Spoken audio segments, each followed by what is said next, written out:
नेपालको शेयर बजारमा 90% मान्छेले पैसा डुबाउने 3वटा गोप्य कारण के हुन् भन्ने कुरा तपाईलाई थाहा छ। आजको यो भिडियोमा यही 3वटा कुरा थाहा पाउनेछौँ। नमस्कार साथीहरू, म financial literacy coach, motivational speaker, business mentor विश्वास बडु र आउँदै गरेको पुस्तक शेयर गीता 777 को स्टक एन्ड बिजनेस जुन पुस्तक छ त्यो छिट्टै बजारमा आउँदैछ। तपाईहरु एकचोटि अवश्य शेयर बजार र बिजनेसको सठिक ज्ञानको लागि पढ्नु होला।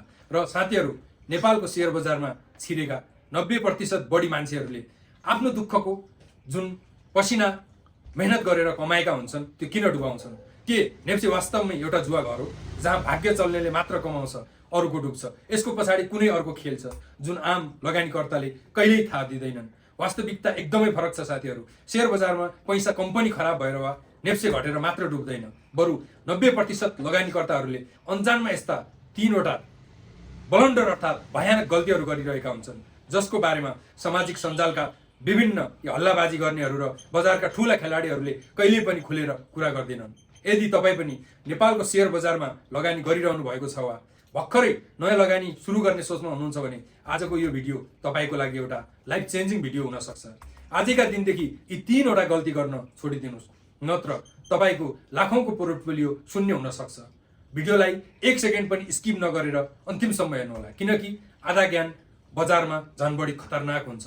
र शेयर, लाइक, कमेन्ट, सब्स्क्राइब गर्न पनि नबिर्सनु होला। आउनुस् सिधै कुरा गरौँ पहिलो र सबैभन्दा ठुलो गल्तीको, जसलाई फाइनान्सको भाषामा भनिन्छ हर्ड मेन्टालिटी अर्थात् भेडा गोठालो प्रवृत्ति। नेपालमा 90% नयाँ लगानीकर्ताहरू बजारमा कतिखेर प्रवेश गर्छन् तपाईलाई थाहा छ? जब नेप्से परिसूचक बढेर 2800, 3000 अथवा 3200 को बिन्दुमा पुग्नेछ त्यति बेला। जब चिया पसलदेखि फेसबुकका ग्रुपहरूमा, टिकटकका लाइभदेखि विभिन्न च्यानलहरू सबै ठाउँ एउटै मात्र चर्चा हुन्छ, यस हाइड्रो पावरले यति लाख कमायो, उसले त फाइनान्सबाट घर किन्यो, गाडी किन्यो, यस्ता बजारमा जताततै नाफाका मात्र हल्ला चल्छन्। तब आम मान्छेमा एउटा छटपटी सुरु हुन्छ, जसलाई फोमो भनिन्छ, फियर अफ मिसिङ।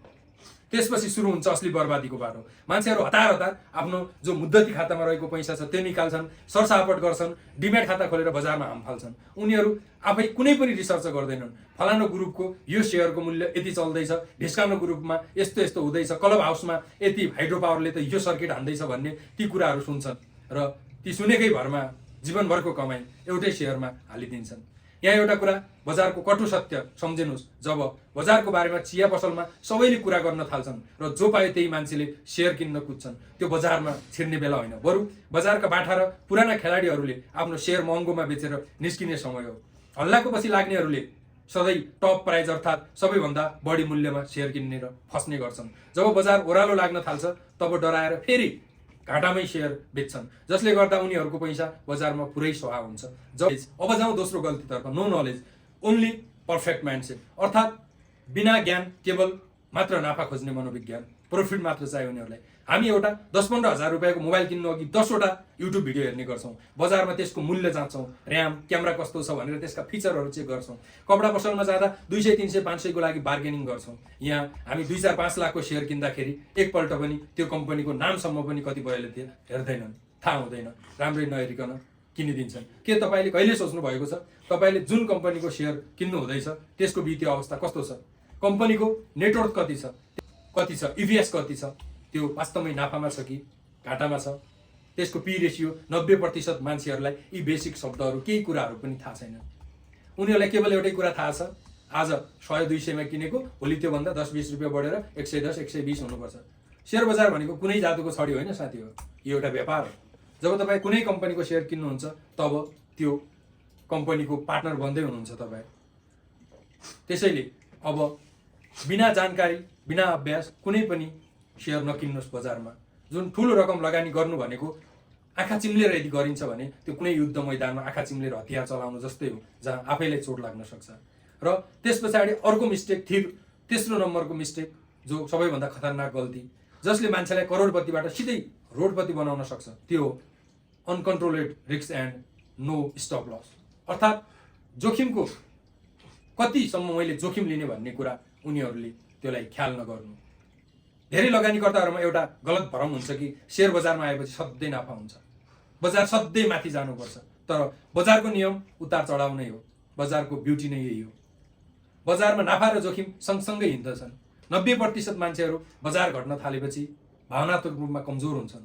उनीहरूले किनेको सेयरको मूल्य घट्दै जान्छ, तर उनीहरू अब भोलि त बढ्छ कि पर्सि त बढ्छ कि निपर्सि त बढ्छ कि एक दिन पक्कै बढ्ला भन्ने आशमा त्यो सेयर होल्ड गरिरहेका हुन्छन्। एउटा सबल ट्रेडर वा स्मार्ट इन्भेस्टरले सबैभन्दा पहिले यो डिसाइड गरिसकेको हुन्छ कि मैले यो सेयर 200 मा किन्दैछु भने यो सेयरलाई कतिमा बेच्ने, कति मैले लस खाने, कति प्रफिट हुँदा यसलाई बेचिहाल्ने। त्यसैले उनीहरूले आफ्नो स्टप लस कमसेकम 100 रुपियाँको किनेको सेयर 90 मा झऱ्यो भने बेचिहाल्छन् र बजारबाट निस्किन्छन्। तर 90% साधारण जुन लगानीकर्ताहरू हुन्छन्, जब सेयर 90 मा पुग्छ उनीहरू बेच्दैनन्। अब त बढ्ला कि फेरि 80 मा, 80 मा त के बेच्छु, अब त बढ्ला कि फेरि 70 मा। त्यसो गरेर उनीहरूले आफ्नो 60-70% तल, 30-40% तल सेयर बेच्न बाध्य हुन्छन्। यो सेयर बजार इमोसन र भावनामा चल्ने होइन, यहाँ अनुशासनको सबभन्दा ठुलो भूमिका हुन्छ। यहाँ कतिखेर निस्किने, घाटालाई कुन बिन्दुमा रोक्ने, स्टप लसको कडा नियम थाहा नहुने भने बजारले तपाईँको सम्पत्ति क्षणभरमै बढारिदिनेछ। त्यसैले साथीहरू, समयमा बुझ्नुपर्ने कुरा के हो भने बजार पैसा कमाउने संसारकै सबैभन्दा उत्कृष्ट शक्तिशाली ठाउँ हो स्टक मार्केट। यो स्वर्ग जस्तै हो जसले नलेज, ज्ञान, धैर्यता राखेर हल्लाको पछाडि नलागेर बजारमा बस्छन्। तिनीहरूले बजारबाट अवश्य कमाउँछन्। जो भेडागोठाला प्रवृत्तिका हुन्छन्, हल्लाको पछि लाग्छन्, बिना नलेज बजारमा छिर्छन्, उनीहरूले गुमाउँछन्। साथीहरू, के तपाईँले पनि कहिले सेयर बजारमा यी 3वटा गल्ती गर्नुभएको छ भने मुनि कमेन्ट लेख्नु होला। म कमेन्टमा तपाईँका रिप्लाई गर्नेछु र सबै कमेन्टहरू पढ्ने प्रयास गर्नेछु। भन्दै like, comment, share, subscribe, share बजारका यस्तै विभिन्न जानकारीमूलक विस्तारै भिडियोहरू तपाईँले चाहे सोचेभन्दा धेरै फरक विषयवस्तुमा आउँदैछन्। अवश्य पनि च्यानललाई सब्सक्राइब गर्न नबिर्सनु होला। र हाम्रो छिट्टै आउँदै गरेको पुस्तक शेयर गीता इबुक अथवा फिजिकल बुक तपाईँले चाहनुहुन्छ भने प्री अर्डर खोल्नेछौँ हामी भविष्यमा, थाहा पाउनुहुनेछ। अबको 90 दिनभित्रमा हामी पुस्तक बजारमा ल्याइसक्नेछौँ। अवश्य एकचोटि बिजनेस र शेयर बजारको सठिक ज्ञानको लागि पढ्नु होला। भन्दै बिदा हुन्छु। हस्त दर्शन, नमस्ते।